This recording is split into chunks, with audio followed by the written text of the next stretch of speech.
નમસ્કાર વિદ્યાર્થી મિત્રો, ચેપ્ટર 6 પેટાનો 9 એમાં વિડિયો લેક્ચર નંબર 9. ગયા લેક્ચરની અંદર આપણે સાદી વેચાણ નોંધ સમજાતા. હવે આપણે ખાનાવાળી વેચાણ નોંધો ભણીએ. ખાનાવાળી વેચાણ નોંધમાં પણ બે પ્રકાર હોય. માલના પ્રકાર પ્રમાણેના ખાના, માલ અને ખર્ચના પ્રકાર પ્રમાણેના ખાના. આપણે ભણવાના છીએ માલના પ્રકાર પ્રમાણેના ખાનાવાળી વેચાણ નોંધ. જુઓ સ્વાધ્યાયનો પ્રશ્ન 8 ચોપડીમાં પેજ નંબર 153 ઉપર. પ્રશ્ન 8 પેજ નંબર 153 ચોપડીમાં સૂચનામાં છે, દરેકમાં ધ્યાન આપશે. નીચેના વ્યવહારો પરથી નીતિન સ્ટોર્સ કે જે કાપડના વેપારી છે તેમના ચોપડે ખાનાવાળી વેચાણ નોંધ તૈયાર કરો. નીતિન સ્ટોર્સ સુતરાઉ, ખાદી અને રેશમ એમ ત્રણ પ્રકારના કાપડની લે-વેચનો ધંધો કરે છે.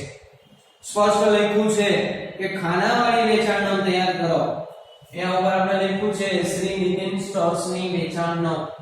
તો ખાનાવાળી વેચાણ નોંધ તૈયાર કરવી હોય ને એટલે આપણે વાંચવાનું કયા ખાના રાખવાના છે તે. જો એમાં લખ્યું છે નીતિન સ્ટોર્સ સુતરાઉ, ખાદી અને રેશમ એમ ત્રણ પ્રકારના કાપડની લે-વેચનો ધંધો કરે છે. એટલે આપણે અહીંયા ત્રણ ખાના રાખ્યા છે: સુતરાઉ, ખાદી અને રેશમ. આગળનું તો સરખું જ આવે, તારીખ, ગ્રાહકનું નામ, જાવક ભરતીયા નંબર અને ખાપા. અહીંયા સુધી સરખું હોય. પછી જે પ્રકારના ખાના કયા હોય એ રીતે ખાના. માલના બે જ પ્રકાર હોય તો આ બે જ ખાના રાખવાના અને છેલ્લે કુલ રકમ. સમજ પડી ગઈ? અહીંયા ત્રણ પ્રકારના માલ છે તો માલના ત્રણ ખાના, છેલ્લે કુલ રકમ. ઓકે, તો શરૂ કરીએ આપણે. ધ્યાન આપશે એમાં દરેક વિદ્યાર્થી મિત્રો. તારીખ છે 2018 મે માસ. તો આપણે અહીંયા લખીશું 2018 મે.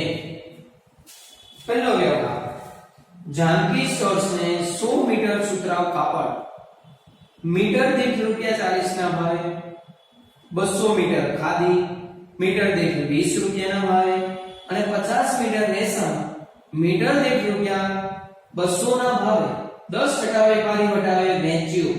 શાખની મુદત 3 માસ. Bill number 125. સ્પષ્ટ લખ્યું છે શાખની મુદત એટલે ઉધાર વ્યવહાર છે એટલે નોંધ થશે. તો અહીંયા પહેલો વ્યવહાર જાનકી સ્ટોર્સ ખાતે.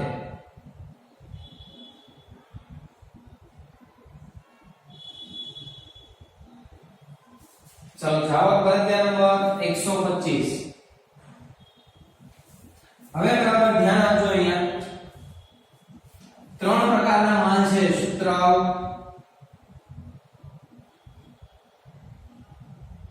ખાદી અને રેશમ. બરાબર છે? જુઓ અહીંયા 100 મીટર સુતરાઉ કાપડ મીટર દીઠ ₹40 નો ભાવ. 100 મીટર સુતરાઉ કાપડ અને મીટર દીઠ ₹40. તો ટોટલ સુતરાઉ કાપડના થાય ₹4000. બરાબર છે? આગળ વધીએ. 200 મીટર ખાદી મીટર દીઠ ₹20 નો ભાવ. ખાદી છે 200 મીટર, ₹20 નો ભાવ એટલે એના પણ થશે 4000. અને 50 મીટર રેશમ મીટર દીઠ ₹200 નો ભાવ. રેશમ છે 50 મીટર અને ભાવ ₹200. એટલે 50 ગુણ્યા 200 તો એના થશે 10000. પછી એવું લખ્યું છે કે 10% વેપારી વટાવે વેચ્યું. 10% વેપારી વટાવ એટલે આ ત્રણે ત્રણ ઉપર 10% વેપારી વટાવ ગણવો પડશે. 4000 ના 10% ₹400 થાય. એ ₹400 માઈનસ કરો એટલે એની રકમ આવશે 3600. અહીંયા 400 થશે 10% એટલે એની રકમ આવશે 3600. અને અહીંયા 10%, 10000 ના 10% એટલે ₹1000 એની રકમ આવશે 9000. સમજ પડી ગઈ? 3600 અને 9000 અહીંયા લખી દઈએ. 3600 અને 9000.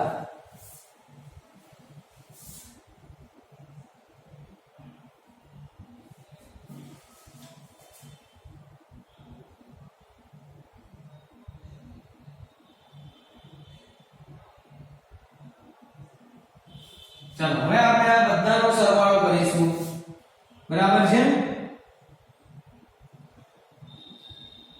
16,200 રૂપિયા અહીંયા લખીશું 16,200. ચાલો સમજ પડી બધાને? આ રીતે દરેકમાં ગણતરી કરવાની, બરાબર છે? આગળ વધીએ. વ્યવહાર નંબર 8.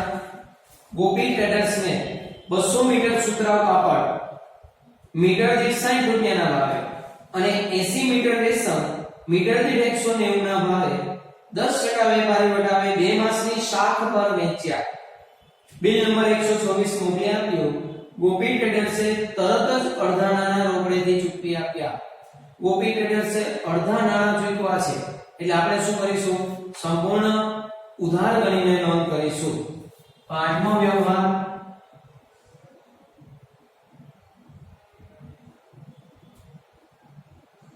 ગોપી ટ્રેડર્સ ખાતે બિલ નંબર કેટલા છે? 126. હવે આપણે ગણતરી ફરી પાછી આની જેમ જ કરવી પડશે.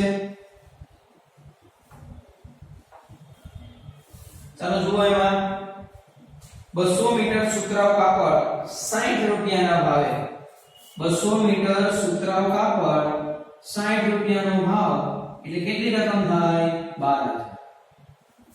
ત્યાર પછી 80 મીટર રેશમ 190 રૂપિયાના ભાવે. રેશમ કેટલું? 80 મીટર 190 નો ભાવ. ખાદી આપવામાં આવી નથી તો રેશમ 80 મીટર 190 નો ભાવ એટલે ગણતરી કરવાની કેલ્સીમાં 80 ગુણ્યા 190 એટલે 15,200. ચલો બરાબર છે? આગળ વાંચો. 10% વેપારી વટાવે 2 માસની શાખ પર વેચ્યો. Bill number 126. હવે આ બધામાં વેપારી વટાવ પાછો આપવામાં આવ્યો છે 10%. તો 10% વેપારી વટાવ 12,000 ના 10% એટલે કેટલા રૂપિયા થાય? 1200 રૂપિયા. 1200 રૂપિયા માઈનસ કરો એટલે 10,800. પછી 15,200 ના 10% એટલે 15,20 માઈનસ કરો એટલે થાય 13,680. સમજ પડી ગઈ વેપારી વટાવમાં બધાને? હવે આ બંનેનો સરવાળો કરવાનો થશે. 10,800 24,480. ચાલો આપણે લખી દઈએ. સૂત્રાવ કેટલું છે? 10,800. તો અહીંયા સૂત્રાવ લખવાનું 10,800. ત્યાર પછી રેશમ 13,680. ખાદી નથી આપવામાં આવી તો કઈ લખીએ? અહીંયા 13,680. બંનેનો સરવાળો 24,480. ચલો આગળ વધીએ. 15મો વ્યવહાર. નિસર્ગ ટ્રેડિંગ કંપનીએ 100 મીટર ખાદી અને 50 મીટર રેશમ અનુક્રમે ₹40 અને ₹200 ના ભાવે વેચ્યા. નિસર્ગ ટ્રેડિંગ કંપનીએ 10% વેપારી વટાવ અને 10% રોકડ વટાવે નાણાં ચેકથી તરત જ ચૂકવી દીધા. નિસર્ગ ટ્રેડિંગ કંપનીએ નાણાં ચેકથી તરત ચૂકવ્યા. આપણે એને માલ વેચ્યો અને એને નાણાં ચૂકવી આપ્યા. મતલબ કયો વ્યવહાર થયો? રોકડ વ્યવહાર. એટલે અહીંયા નોંધાશે નહીં. આગળ વધીએ. 20મો. પ્રીતિ સ્ટોર્સે 40 મીટર ખાદી 60 મીટર સુતરાઉ કાપડ અને 100 મીટર રેશમ કાપડ મોકલવાનો ઓર્ડર આપ્યો. એટલે કયો વ્યવહાર થયો? બિનઆર્થિક. અહીંયા નોંધાશે નહીં. 22મો. પ્રીતિ સ્ટોર્સને બિલ નંબર 128 હેઠળ ઓર્ડર પ્રમાણેનો માલ અનુક્રમે 30 રૂપિયા મીટર દીઠ, 50 રૂપિયા મીટર દીઠ અને 220 રૂપિયા મીટર દીઠના ભાવે 10% વેપારી વટાવે મોકલી આપ્યો. જો ઉપર 20મા વ્યવહારમાં પ્રીતિ સ્ટોર્સે આપણને ઓર્ડર આપ્યો એટલે બિનઆર્થિક વ્યવહાર નહીં નોંધાય. પણ 22મા વ્યવહારમાં શું થયું કે પ્રીતિ સ્ટોર્સને ઓર્ડર પ્રમાણેનો માલ મોકલી આપ્યો અને એના ભાવ આપ્યા છે અનુક્રમે 30 મીટર દીઠ, 50 મીટર દીઠ અને 220 મીટર દીઠ. મતલબ કે 22મો વ્યવહાર હવે આર્થિક થયો, આપણે એને માલ મોકલી આપ્યો ને તો નોંધાશે. ભાવ કઈ રીતે ગણવાનો? અનુક્રમે તો ઉપરના વ્યવહારમાં પહેલો ઉલ્લેખ શેનો છે? 40 મીટર ખાદી. તો 22મા વ્યવહારમાં પહેલો ભાવ જે હોય ને એ ખાદીનો થાય. તો પહેલો ભાવ કેટલો છે? રૂપિયા 30 મીટર દીઠ. પછી 20મા વ્યવહારમાં બીજું છે 60 મીટર સુતરાઉ. તો 22મા વ્યવહારમાં બીજો ભાવ હોય ને એ સુતરાઉ કાપડનો હોય, એટલે કેટલો થાય? 50 રૂપિયા મીટર દીઠ. પછી 20મા વ્યવહારમાં ત્રીજું છે 100 મીટર રેશમ. તો 22મા વ્યવહારમાં ત્રીજો ભાવ હોય ને એ રેશમનો થાય, એટલે કેટલો થશે? 220. ચાલો તો આપણે 22મો વ્યવહાર નોંધીશું.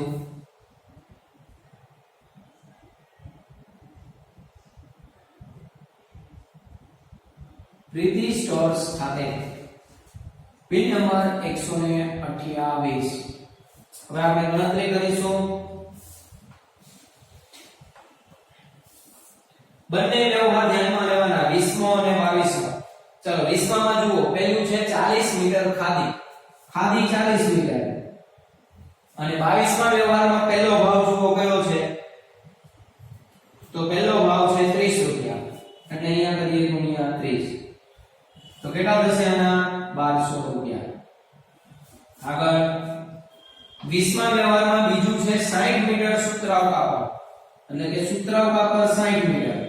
નીચેના વ્યવહારમાં બીજો ભાવ જુઓ, 22મા વ્યવહારમાં તો બીજો ભાવ છે 50 રૂપિયા, એટલે અહીંયા 50.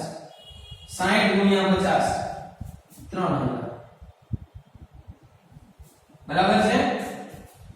ચલો ત્યાર પછી આગળ 20મા વ્યવહારમાં છે 100 મીટર રેશમ કાપડ, એટલે અહીંયા 100 મીટર રેશમ કાપડ. અને નીચેના વ્યવહારમાં એનો ભાવ છે 220, એટલે થશે 22000. પછી 22મા વ્યવહારમાં છેલ્લે વાંચો, 10% વેપારી વટાવે મોકલી આપ્યો. મતલબ કે આ બધાના 10% વેપારી વટાવ કરવાનો. આ બધી જ રકમના 3000 ના 10%, 300 રૂપિયા માઈનસ કરો 27. પછી 1200 રૂપિયાના 10%, એટલે 120 માઈનસ કરો તો 1080. બરાબર છે? પછી 22000 ના 10%, એટલે 2200 રૂપિયા માઈનસ કરો 19800. સમજ પડી ગઈ? ચાલો હવે આપણે અહીંયા લખી દઈએ. પહેલું સુતરાઉ 2700 રૂપિયા, પછી 1080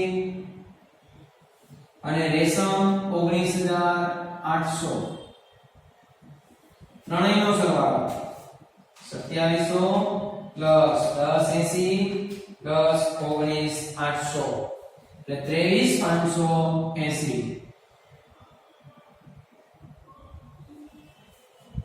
ચાલો બરાબર છે? આગળનો વ્યવહાર 26મો. દેસાઈ એન્ડ કંપનીને 15000 રૂપિયાનું સુતરાઉ કાપડ 10% વેપારી વટાવે વેચ્યું. Bill number 129. નોંધાશે? ઉધાર વ્યવહાર છે એટલે નોંધ થશે. 26મો વ્યવહાર.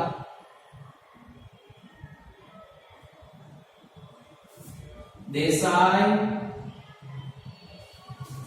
એન્ડ કંપની ખાતે, દેસાઈ એન્ડ કંપની ખાતે 15000 રૂપિયાનું સુતરાઉ કાપડ 10% વેપારી વટાવ. માત્ર સુતરાઉ કાપડ જ વેચ્યું છે 15000 નું, અને 10% વેપારી વટાવ. 15000 માંથી 10% માઈનસ કરો, 1500 રૂપિયા માઈનસ થાય એટલે 13500. બરાબર છે? Bill number 129. આ બંને કાપડ નથી, આનો સરવાળો રહેશે 13500. આગળ 30મો. ડીસીએમ સ્ટોર્સ ને 20000 રૂપિયાની ખાદી 5% વેપારી વટાવે અને 18% વસેક ચઢાવીને બિલ નંબર 130 મોકલી આપ્યું. ડીસીએમ સ્ટોર્સ ને 20000 ની ખાધી 5% વેપારી વટાવે અને 18% વસેક ચડાવીને, તો વસેકનો ઉલ્લેખ અત્યારે અહીંયા નહીં કરીએ કારણ કે આપણે ખર્ચના ખાના નથી રાખ્યા, માલના પ્રકાર પ્રમાણેના ખાના છે, બરાબર છે. ચલો 20000 ની ખાધી આપણે વેચી, ઉધાર વ્યવહાર છે એટલે નોંધાશે 30મું ડીસીએમ સ્ટોર્સ ખાતે.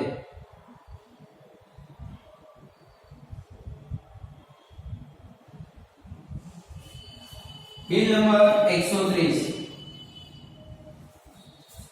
20000 ની ખાધી 5% વેપારી વટાવ, 20000 ના 5% એટલે 1000 રૂપિયા, 1000 રૂપિયા માઈનસ કરો તો 19000 રૂપિયા ખાધીના ખાનામાં આવશે અને ટોટલ પણ 19000 આવશે. ચલો બરાબર છે. ઓકે, આખો દાખલો પૂરો થઈ જાય એટલે આપણે સરવાળા જેમ કરીએ છીએ એમ કરવાના. અહીંયા લખવાનું કુલ ઉધાર વેચાણ,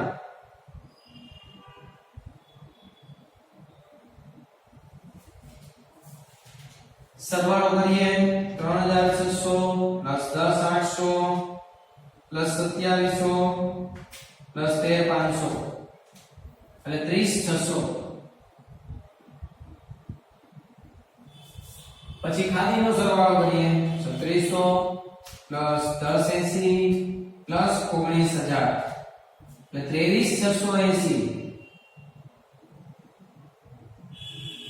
ચાલો પછી રેશમનો સરવાળો કરીએ 9000 13680 અને 19800 એટલે 42480. અને હવે આ બધાનો સરવાળો 16200 24480 23580 13500 અને 19000 96780.